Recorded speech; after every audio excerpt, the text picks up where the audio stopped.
right, this is the Bobby Boy office. Come in. This is our conference room right here. There's a light. Bam. Suck it, world. It's pretty crazy. This is, as you can see, Jay Fly, Mike Holland, and Juanes. My producer for Bobby Boy Productions and head of creative development and all sorts. Of what? This is Michael Scott, right? This is some guy. Sorry. What's up, Juanes? This is Juan. Juan Arts. Juan Starts. He is my art director for all of Bobby Boy. Anything that I can come up with in my head, he not only can create, he makes it way better, or actually comes up with the majority of the shit, and I take credit for it. And this is where our man filming behind the camera works. Fired. Yeah, he got fired. Jay Fly, Just Inflection. Let me show people you. Say what's up. Hey. Pickles Cage. So Jay Fly, he gets it done. No, but he handles everything with Bobby Boy Records, with our artists, and making sure he's a true liaison between me as a businessman and a producer and an artist and my artists to make sure that we're all on the same page, we're getting shit done. This is the creation station, as you can see here. So this is for homies to come through and do whatever it is they want to do. You know, we got to set up. I should probably spice it up a little bit. This is my work phone. I had to get rid of my main. This was my main phone, and I had to get rid of it because I had so many. Oh my God! Did I forget to put the Do Not Disturb shit on? I think so. Anyway, if you look, this is what happens. I had to pretty much get rid of this phone because this is what I deal with daily. You know, I got movie producers, companies, production companies, artists, music producers, publishing companies, novel people, agencies hitting me all the time, every day. And so I needed to make a sacrifice to truly put my phone down and focus on what is most important. Because like I said before, I'm an extremist, and when I do something, I'm just like all in it. So I was constantly in this phone.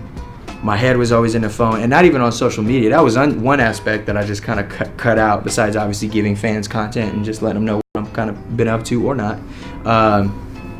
So yeah, I wanted to make sure I did that for me. I said, nigga,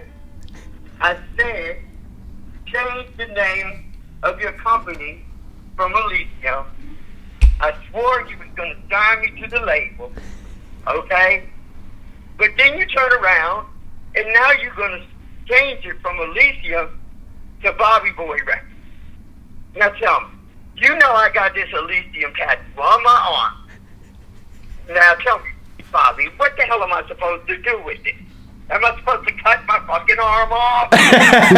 Nah, Dad. Well, the cool thing about it is now you can just get a Bobby Boy tattoo. And the second thing about it is, one, it's also like some throwback shit, because like it's dope. Like, you're the OG that has the OG album title on him, and Elysium is also the meaning of Elysium is in Greek mythology, the Elysium fields is like heaven.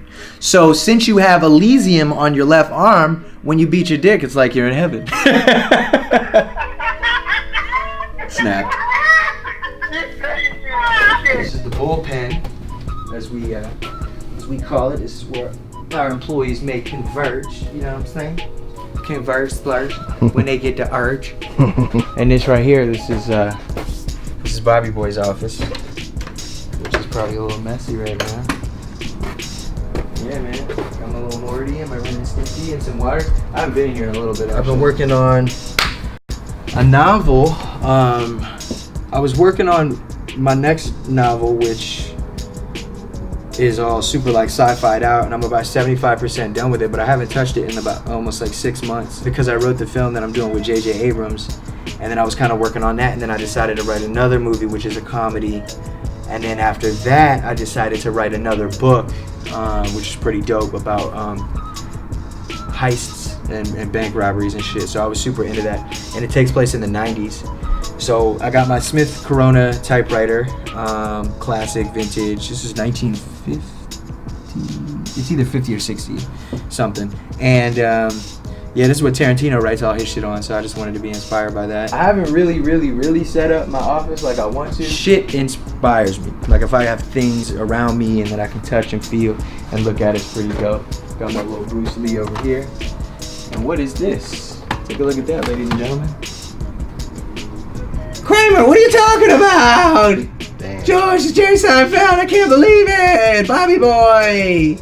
Making billion-dollar moves over here. This is crazy. Jerry Seinfeld. I'm about to get on a call right now to discuss publishing splits for my last album. And basically what this means is there's 100% of a record, but really there's 200%. One half is strictly production, and the other half is strictly writing, lyrics. For example, the reason it's 200% is because, say, 5 writers are working on lyrics or something like that, whatever the case may be, to sing or hooks or bridges or whatever, then they have to split those up according to who did what, and it's a whole mess. It's really crazy. And the same thing with producers. So let's say 6 works with a producer like No ID, and then somebody else comes in and adds something to the beat. They have to decide, you know, who gets what percentage of that side of it.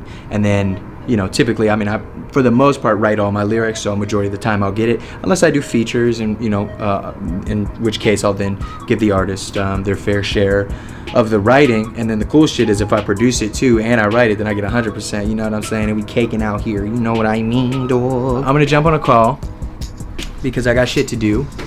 And maybe after this, we'll head to my studio and make some beats. Get your fuck ass.